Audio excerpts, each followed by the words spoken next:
Open your menu and tap on the Play Store app and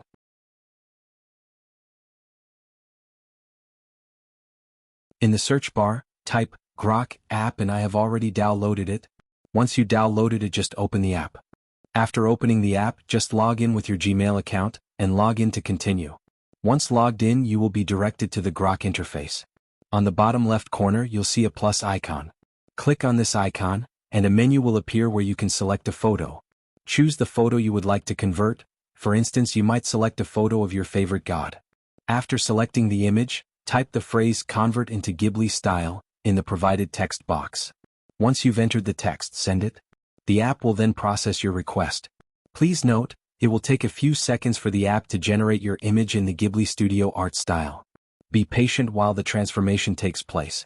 This version clarifies the steps more effectively. Before. After.